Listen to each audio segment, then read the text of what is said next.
네, 얼마 전에 우리나라의 한 유명 호텔에서 돌연 11월 초에 예정된 고객들의 결혼식 일정을 취소한 사건이 있었습니다. 갑작스런 예약 취소를 통보받은 고객들은 매우 황당했을 뿐만이 아니라 화가 났을 텐데요. 식장 예약이 취소되는 것은 단순히 환불받고 끝나는 문제가 아니라 다시 새로운 예식장을 알아보아야 하고 청첩장도 새로 만들어서 돌려야 하고 신혼여행 일정도 조정해야 하는 등 여러 가지로 골치 아픈 일이기 때문입니다. 결혼을 앞둔 예비 신랑 신부와 그 가족들의 입장에서는 정말 마른 하늘에 날벼락을 맞은 것 같은 그런 일이었을 텐데요. 다행히도 해당 호텔 측에서 예정했던 결혼식을 다시 진행하는 것뿐만이 아니라 예식비를 전액 지원해 주는 것으로 사건이 일단락되었습니다. 어떻게 보면 전화위복이라고 할 수도 있겠지만 문제가 잘 해결되기까지 얼마나 마음을 졸이며 힘들어했을지 짐작조차 되지 않는데요. 이처럼 우리는 인생을 살아가다 보면 왜 나에게 이런 일이 일어난 것이지라는 당혹스러운 순간이 있습니다. 전혀 생각지도 못한 일이 내 삶 가운데 일어났을 때 우리의 반응은 대개 한숨과 불평, 분노와 원망입니다. 그러나 우리의 삶 가운데 내가 생각지도 못한 일이 있을 때 믿음의 사람의 바람직한 모습은 바로 그 가운데서도 하나님을 기대하는 것입니다. 내 생각보다 크신 하나님, 언제나 선하신 하나님, 모든 것을 합력하여 선을 이루시는 그 하나님을 신뢰하고 그분께 우리의 소망을 두는 것입니다. 그럴 때 우리는 생각지도 못한 상황이 내 삶 가운데 찾아왔다 할지라도 불평과 원망이 아닌 기쁨과 감사로 하나님께 영광 올려드리는 복된 인생이 될 줄로 믿습니다. 물론 우리는 연약한 사람이다 보니 생각지도 못한 일이 생기면 힘들기는 할 것입니다. 그러나 그 힘든 상황은 하나님을 더 간절히 찾고 의지하게 되는 기회가 될 뿐만 아니라 하나님의 은혜를 더 깊이 체험하고 또 새 일을 행하시는 하나님의 능력과 역사를 목도하는 시간이 될 것입니다. 저와 우리 성도님들의 인생을 살아가는 과정 가운데 어떤 생각지도 못한 일을 만나시든지 그 가운데서도 끝까지 하나님을 신뢰하는 믿음의 인생이 다 되시기를 주님의 이름으로 축복합니다. 요셉의 인생 가운데 역사하셔서 악을 선으로 바꾸신 하나님께서 우리의 인생을 반드시 책임져 주시고 어떠한 상황도 전화위복이 되게 할 것입니다. 그런데 하나님께서 이러한 복을 아무나에게 주시는 것은 아닙니다. 하나님의 말씀에 순종하여 끝까지 자기의 십자가를 지는 인생에게 그러한 복을 허락해 주시는 것인데요. 오늘 본문 말씀에는 그렇게 자기의 십자가를 짐으로 복을 받은 사람을 한 사람 소개해 주고 있습니다. 바로 구레네 사람 시몬이라고 하는 인물입니다. 시몬이라고 하는 인물을 더 구체적으로 살펴보기 위해서는 남유다의 역사를 간략하게 살펴보아야 하는데요. 남유다가 바벨론에 의해 멸망한 이후에 이스라엘 백성들은 다 바벨론 포로로 끌려간 것이 아니라 또 그 일부 백성들은 세계 곳곳에 흩어지게 되었습니다. 고향을 떠나 다른 살만한 곳을 찾아 나섰던 것인데요. 그렇게 다른 나라에 정착한 이스라엘 백성들은 그곳에서 자기들끼리의 공동체를 이루었고 여기서 디아스포라 유대인이라는 단어가 생기게 되었습니다. 디아스포라 유대인이란 유대 지역을 떠나 전 세계에 흩어져서 살면서도 율법을 지키면서 하나님의 백성이라는 정체성을 지킨 유대인들을 뜻하는 말인데요. 우리는 신약 성경에서 이러한 디아스포라 유대인들에 대한 이야기를 살펴볼 수 있습니다. 가장 대표적인 본문으로 사도행전이 있는데요. 오순절 성령 강림 사건 때 방언을 하는 제자들을 보면서 낮술에 취했다라고 말하는 그 사람들을 기억하십니까? 사도행전 2장 9절에서 11절까지의 말씀을 제가 봉독해 드리겠습니다. 우리는 바데인과 메데인과 엘람인과 또 메소보다미아, 유대와 갑바도기아, 본도와 아시아, 부르기아와 밤빌리아, 애굽과 및 구레네의 가까운 리비아 여러 지방에 사는 사람들과 로마로부터 온 나그네 곧 유대인과 유대교에 들어온 사람들과 그레데인과 아라비아인들이라 우리가 다 우리의 각 언어로 하나님의 큰 일을 말함을 듣는도다 하고, 여기서 나오는 사람들 중에 일부는 사도행전 2장 5절에 따르면 경건한 유대인으로서 천하 각지에 흩어져서 살다가 절기 때가 되어서 예루살렘에 방문해 머물고 있던 사람들입니다. 율법에 의하면 모든 남자는 1년에 3번 곧 유월절, 맥추절, 초막절에 하나님께 나와 제사를 드렸어야 했는데요. 여기서 맥추절은 유월절 후 50일을 지나 지키는 절기라고 해서 오순절이라고 불리기도 합니다. 방금 읽은 말씀에 기록된 유대인들은 세계 곳곳에 흩어져 살던 디아스포라 유대인으로서 율법을 지키고자 오순절 절기에 맞춰서 예루살렘에 방문했다는 것입니다. 한편 예수님이 십자가에 달리신 시기는 유월절이었기 때문에 예루살렘에는 그 유월절 절기를 지키고자 세계 곳곳에서 몰려온 그런 유대인들로 북적였는데요. 오늘 본문에 나오는 구레네 사람 시몬도 이러한 디아스포라 유대인 중에 한 사람이었습니다. 그리고 시몬이나 당시 예루살렘에 방문한 유대인들은 오고 가는 길에 예수님에 대한 소식을 들었을 텐데요. 놀라운 이적으로 유대 전역을 떠들썩하게 하셨던 그 예수님에 대한 소식을 들었던 디아스포라 유대인들은 예루살렘에 도착하면 꼭 예수님을 한번 만나봐야겠다라는 그러한 생각을 갖고 또 기대했을 것입니다. 그런데 웬걸 예수님은 로마 군대에 붙잡히셨고 십자가형을 당하게 되셨습니다. 예루살렘에는 각지에 흩어져 있던 유대인들이 그때 유대인 유월절 절기에 방문했었던 만큼 그 골고다 언덕을 향해 십자가를 짊어 가시는 그 예수님을 구경하는 그 길에도 엄청난 많은 인파들이 몰려왔었는데요. 구레네 사람 시몬은 그러한 구경꾼들 중에 한 사람이었습니다.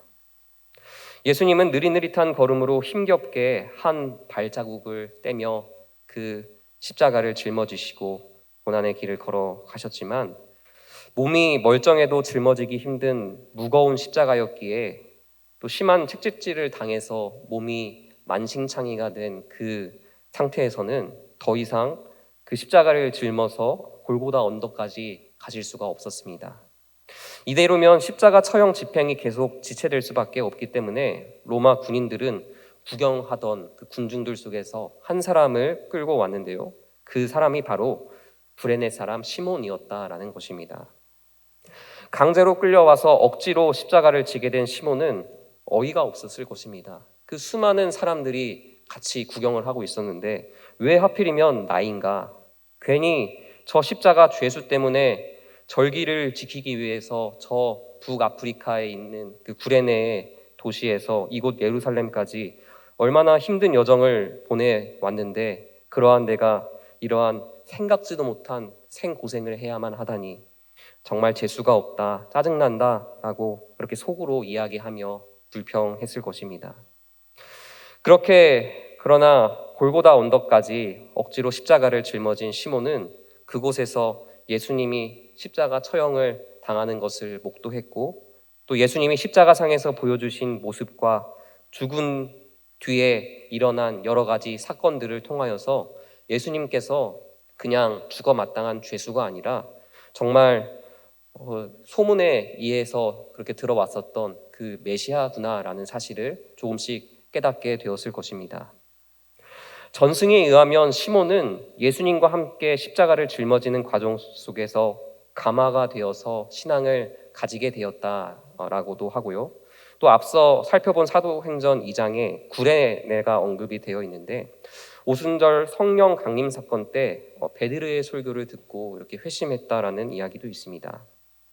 분명한 것은 그는 그저 절기를 지키러 왔을 뿐인데 생각지도 않게 억지로 십자가를 지게 되었을 뿐만이 아니라 훗날 회심하여 예수 그리스도의 충성된 일꾼으로 이렇게 신약 성경에도 기록이 되는 인물이 되었다는 것인데요. 오늘 이 시몬의 이야기를 통하여서 세 가지를 이 시간 살펴보기를 원합니다. 첫째는 십자가는 아무나에게나 지워지는 것은 아니라는 사실입니다. 예수님께서는 하나님의 허락이 없으면 하늘에 나는 새 한 마리도 땅에 떨어지지 않을 것이다 말씀을 하셨는데요. 어떠한 사람이 십자가를 지게 되는 것도 모든 것을 주관하시는 그 하나님의 주권 아래에 있다라는 것입니다. 예수님이 십자가를 짊어지고 골고다 언덕을 향해 가는 길에 수많은 구경꾼들이 있었지만 그들 중에 예수님과 함께 십자가를 짊어지게 된 사람은 구레네 사람 시몬 단 한 사람이었습니다. 로마 군인들이 그냥 아무나 한 사람을 데리고 나왔고 그 중에 우연히 재수없게 시몬이 걸린 것 같지만 사실 이 모든 것은 그를 향한 하나님의 선하신 계획과 또 하나님의 그 주권 아래 이루어졌다라는 것입니다. 그렇다면 하나님은 어떠한 사람에게 십자가를 짊어지게 하실까요? 바로 말씀에 순종하는 사람에게 십자가를 짊어지게 하십니다. 시몬은 율법을 따라 절기를 지키기 위해 그 먼 거리를 마다하지 않고 예루살렘에 방문했던 사람이었습니다. 그에게는 하나님의 백성이라는 정체성이 있었고 그 먼 거리도 마다하지 않고 하나님을 예배하고자 하는 그 하나님을 사랑하는 마음이 있었다는 것입니다. 하나님께서는 예수님에게 십자가를 지게 하신 것도 예수님은 죽기까지 아버지의 말씀에 순종하셨던 분이었기 때문인데요. 요한복음 6장 38절에서는 내가 하늘에서 내려온 것은 내 뜻을 행하려 함이 아니요 나를 보내신 이의 뜻을 행하려 함이니라 라고 말씀합니다. 예수님이 이 땅에 오셔서 행하신 모든 일은 아버지의 뜻, 아버지의 말씀을 따라 이루어진 일이었다라는 것인데요. 겟세마네 동산에서 십자가라는 고난의 잔을 거두어 주시기를 간절히 기도하셨지만 그러나 예수님은 자신의 뜻이 아니라 아버지의 뜻을 따라 십자가를 지기로 순종하셨습니다. 최후의 최후까지 하나님의 말씀에 순종하기로 결단한 분, 그분이 바로 예수님이었습니다. 하나님은 아무나 십자가를 짊어지게 하시는 분이 아니라 말씀에 순종하는 사람에게 십자가를 짊어지게 하신다는 것입니다. 왜냐하면 십자가에는 고난이 따르기는 하지만 순종했을 때 반드시 영광도 따르게 되어 있기 때문입니다. 하나님은 그 영광을 아무나에게나 주시기 원하지 않으시고 오직 말씀에 순종하는 사람에게 주시기 원하셨기 때문에 그러한 사람에게 말씀에 순종하는 그 사람에게 십자가를 지게 하시고 그 아들 예수님과 함께 영광을 누리게 하신다는 것입니다. 그래서 하나님은 말씀에 순종하는 사람에게 십자가를 짊어지게 하시기에 우리가 소위 십자가를 진다라는 이 표현을 종종 어떠한 직분을 맡는다라는 의미로 사용하지만 단순히 그런 차원의 의미로만 사용해서 되는 것은 아니고 말씀에 순종하는 것이 바로 십자가를 진다라는 그런 본질적인 의미입니다. 말씀대로 순종하며 살아가기 힘든 이 세상 속에서 말씀에 순종하기 위해 발버둥 치는 그 삶의 자리가 바로 우리가 십자가를 짊어져야 하는 자리, 하나님께서 우리에게 지워주신 십자가인 것입니다. 예를 들어 우리가 주님의 말씀을 따라 사랑하며 살아가야 하는데 너무나 미운 사람이 우리에게 있기도 합니다. 그러나 아무리 미운 사람이라도 주님의 말씀을 기억하고 순종함으로 사랑하고자 한다면 그 사람은 하나님께서 우리에게 지워주신 그 십자가를 짊어지는 것이고 끝까지 그 불순종하여 미워하면 우리가 짊어져야 할 십자가를 내팽겨 치는 것입니다. 말씀에 순종하여 사랑한 사람에게는 영광이 있지만 말씀에 불순종하여 끝끝내 미워한 사람에게는 고난이 뒤따르게 되어 있을 뿐입니다. 하나님은 이 자리에 있는 우리 모두에게 우리가 예수 그리스도를 믿고자 한 그 순간부터 십자가를 짊어지게 하셨습니다. 마태복음 16장 24절의 말씀입니다. 이에 예수께서 제자들에게 이르시되 누구든지 나를 따라오려거든 자기를 부인하고 자기 십자가를 지고 나를 따를 것이니라. 우리는 하나님께서 나에게 지워주신 십자가를 짊어질지 내팽겨칠지 말씀에 순종할지 불순종할지를 선택해야 한다는 것입니다. 하나님께서 아무나에게 십자가를 짊어지게 하신 것이 아니라 하나님의 주권과 계획하심 가운데 특별히 나에게 십자가를 짊어지게 하셨다라는 사실을 기억하십시오. 내 삶의 자리에서 내가 져야 할 십자가, 내가 순종해야 할 하나님의 말씀이 무엇인지 다시 한번 돌아보시길 바랍니다. 그리하여 끝까지 우리에게 맡겨주신 그 십자가를 지고 주님과 함께 영광을 누리실 수 있는 저와 우리 성도님들 다 되시기를 간절히 소망합니다. 첫째로 십자가란 아무나에게 지워지는 것이 아니다라는 사실입니다. 둘째로 십자가는 억지로라도 짊어져야 하는 것입니다. 구레네 사람 시몬이 십자가를 짊어지게 된 것은 자신이 원해서가 아니었습니다. 상황이 그렇게 돼서 어쩔 수 없이 억지로 짊어지게 된 것인데요. 우리도 살다 보면 내 의지와 상관없이 억지로 말씀에 순종해야 하는 상황이 있기도 합니다.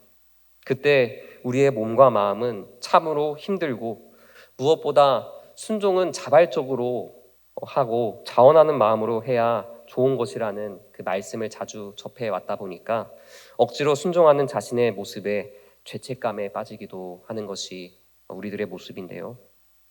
그러나 우리는 내가 억지로라도 순종을 해야 하는 상황이 찾아오게 되었을 때 내가 억지로라도 십자가를 져야만 하는 그 상황이 찾아오게 되었을 때 억지로라도 순종하고 십자가를 지는 것이 복이 된다라는 사실을 기억해야 합니다.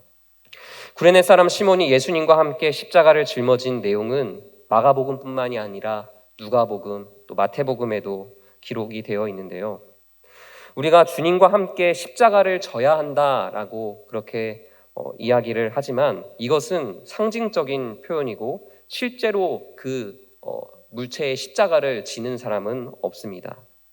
역사상 실제로 주님과 함께 십자가를 짊어진 사람은 예수님의 12제자도 아니었고 구레네 사람 시몬 단 한 사람뿐이었습니다. 온 세상을 구원할 그 십자가를 예수님과 함께 져본 사람, 인류 역사상 가장 영광스럽고 위대한 길을 예수님과 함께 걸어본 사람, 가장 가까이 그 예수님 곁에서 걸어본 사람, 그 유일무이한 영광의 타이틀은 시몬은 억지로 순종한 자리에서 얻게 되었다라는 것입니다. 구레네 사람 시몬은 훗날 초대교회의 어느 공동체에 가든지 이분은 예수님과 함께 십자가를 짊어지셨던 분입니다 라는 소개를 받았을 것입니다. 억지로 십자가를 짊어졌지만 온 인류의 영웅과도 같은 그런 인물이 된 것입니다. 하나님과 함께 그 구원의 역사에 동참한 위대한 인물, 그 사람이 바로 시몬이었습니다. 억지로 십자가를 졌던 경험은 그 당시에는 정말 그에게 있어서 힘들었던 일이었겠지만 훗날 무엇과도 바꿀 수 없는 그런 시간이었음을 깨닫게 되었을 것입니다. 그리고 그때 경험했었던 이야기들은 많은 사람들에게 감동을 주는 간증이 되었을 것입니다. 억지로 십자가를 지었을 뿐인데 그 시몬에게 있어서는 너무나 복이 되는 일이었고 또 다른 사람에게 복을 끼치는 인생이 되었다라는 것입니다. 이처럼 억지로라도 십자가를 지는 인생은 하나님께 반드시 복을 받게 되어 있으며 축복의 통로로 하나님께서 사용하여 주시는 것입니다. 여러 복음서에서 시몬의 이야기를 다루고 있는 것이 분명하게 우리에게 시사하는 바가 있습니다. 하나님의 사전에는 공짜란 없다. 억지로라도 말씀에 순종하고 억지로라도 십자가를 지는 그 사람을 하나님께서는 반드시 기억하여 주심을 말씀하고 계신 것입니다. 사랑하는 성도 여러분, 우리가 억지로라도 순종해야 할 말씀은 무엇입니까? 억지로라도 내 삶의 자리 가운데 감당해야 할 십자가는 무엇입니까? 하나님께서 내가 억지로 순종해야 할 상황을 만들어 주셨다면 그것에 불평하지 마시고 훗날 하나님께서 주실 복과 나를 통해 이루실 일을 기대하시기를 바랍니다. 하나님께서 나의 이름을 기억하여 주시고 하나님의 생명책에 나의 이름을 기록하여 주시며 내 인생을 책임져 주신다는 사실을 믿으시길 바랍니다. 특별히 이제 교회에서는 각 기관별로 내년도 임원, 또 리더들을 선출해야 할 시즌이 다가오고 있는데요. 이 시즌이 되면 서로 눈치를 보고 네가 십자가를 져라, 이러한 십자가를 떠넘기는 상황이 자주 생깁니다. 그러나 내가 아니면 안 되는 상황 가운데 계신 분들, 억지로라도 해야만 하는 상황 가운데 계신 분들이 혹시 계시다면 믿음으로 순종하시기를 바랍니다. 자발적으로 하면 물론 더 좋겠지만 억지로 한다 할지라도 하나님께서는 반드시 그 사람을 기억해 주실 것입니다. 억지로라도 순종하심으로 하나님이 주시길 원하시는 복을 받아 누리실 수 있는 저와 우리 성도님들 다 되시기를 간절히 소망합니다. 첫째, 십자가란 아무에게나 지어지지 않는다. 둘째, 십자가는 억지로라도 짊어져야 한다. 마지막 셋째로, 십자가를 짊어지는 것이 믿음의 가문을 이루는 비결입니다. 오늘 본문 21절의 말씀을 자세히 살펴보면 구레네 사람 시몬을 알렉산더와 루포의 아버지라고 먼저 언급하면서 시몬을 소개하고 있는데요. 우리는 이 부분을 대수롭지 않게 읽고 넘기지만 사실 신기한 부분입니다. 왜냐하면 보통 성경에서는 어떠한 인물을 소개할 때 요셉의 아들 예수, 요한의 아들 베드로와 같이 누구누구의 아들이라고 소개하지 누구의 아버지라고 소개하는 경우는 흔치가 않기 때문입니다. 오늘 본문에서 시몬을 알렉산더와 루포의 아버지라고 소개하고 있는 것은 알렉산더와 루포 이 두 사람이 당시 초대교회 공동체 안에서 이름을 대면 알 만큼 잘 알려진 그런 유명하고 또 덕이 되는 그러한 사람들이었기 때문입니다. 특별히 루포는 바울의 서신서에서도 언급되어 있는데요. 로마서 16장 13절에 보시면 주 안에서 택하심을 입은 루포와 그의 어머니에게 문안하라. 그의 어머니는 곧 내 어머니니라 라고 말씀하고 있습니다. 루포는 사도 바울도 잘 알고 있을 만큼 로마 교회의 훌륭한 일원이었고 루포의 어머니 곧 구레네 사람 시몬의 아내는 바울에게 있어서 나의 어머니라고 불릴 만큼 바울이 존경하고 사랑하고 그렇게 신앙의 본이 되었던 인물이었다라는 것임을 우리는 알 수 있는 것입니다. 시몬에 의해서 훗날 그의 아내와 그의 아들들이 예수님을 믿게 되었고 그들은 초대교회 공동체에서 아주 중요한 인물이 되었다라는 것인데요. 시몬이 억지로 십자가를 짊어졌더니 그의 집안이 믿음의 가문이 되었고 하나님께서 시몬 그 자신뿐만이 아니라 그의 가정까지도 복을 주시고 책임져 주셨다라는 것을 우리는 말씀을 통해 살펴볼 수 있습니다. 우리는 십자가를 지는 것이 손해라고 합니다. 그러나 십자가를 지는 것만큼 내 인생에 가장 확실한 투자는 없습니다. 십자가를 지는 것만큼 내 인생에 가장 복되고 영광스러운 일은 없습니다. 우리는 내 인생뿐만이 아니라 내가 사랑하는 사람, 나의 가족들을 위해서라도 내게 주어진 십자가를 짊어져야 하는 것입니다. 잠시 제 얘기를 드려서 죄송하지만 제가 지난 주일에 1부 예배, 2부 예배 모두 인도하는 것을 보고 걱정해 주시고 격려해 주시는 분들이 계셔서 참 감사했는데요. 저도 제가 그렇게 될 줄은 꿈에도 생각하지 못했습니다. 제가 그렇게 생각지도 못한 일을 겪다 보니 솔직하게 말씀드려서 한동안 마음이 힘들기도 하고 제가 짊어진 십자가를 내려놓고 싶다라는 그런 부담감이 들기도 했었는데요. 그러나 오늘 말씀을 묵상하면서 제가 처한 상황을 불평하고 원망할 것이 아니라 감사하고 기뻐해야 할 일임을 다시 한번 되새기게 되었고 또 많은 분들이 저를 보실 때마다 언제 결혼하시냐고 물어보시지만 하나님께서 억지로라도 십자가를 지는 자에게 반드시 복을 주시고 또 믿음의 가문을 이루게 하실 것이라는 소망을 오늘 본문 말씀을 통해 더욱더 품게 되었습니다. 사랑하는 성도 여러분, 우리가 구레네 사람 시몬처럼 인생을 살아가면서 때로는 생각지도 못한 일을 겪게 되고 또 억지로 십자가를 짊어지게 되는 상황이 찾아올 수 있습니다. 그러나 우리는 그때 우리의 생각보다 크신 하나님의 계획을 신뢰하고 놀라우신 그 은혜를 찬양해야 할 줄로 믿습니다. 나를 믿어주시고 나와 함께 그 영광의 십자가를 지게 하시고 그 하나님의 놀라운 역사에 참여하게 하여 주신 그 은혜를 기억할 때 우리는 감사하고 찬양할 수밖에 없는 것입니다. 죽을 수밖에 없는 우리를 위해 십자가에 죽기까지 순종하신 예수님을 따라서 우리도 함께 순종함으로 십자가를 짊어지는 것, 이것이야말로 우리의 인생의 가장 큰 복이요 하늘의 상급과 영광이 예비된 길인 줄로 믿습니다. 이제 하나님의 말씀에 순종하며 십자가를 지는 일에 대하여 자기의 처지를 비관하고 한탄하고 불평하고 원망하는 일을 멈추십시오. 하나님은 아무런 자격 없는 우리를 하나님의 그 영광의 십자가를 지는 그 길로 우리를 초대하여 주셨습니다. 그 영광의 자리에 우리를 불러주셨기에 우리는 아무런 자격 없는 제가 하나님과 함께 그 주님과 함께 십자가를 짊어질 수 있음에 감사합니다.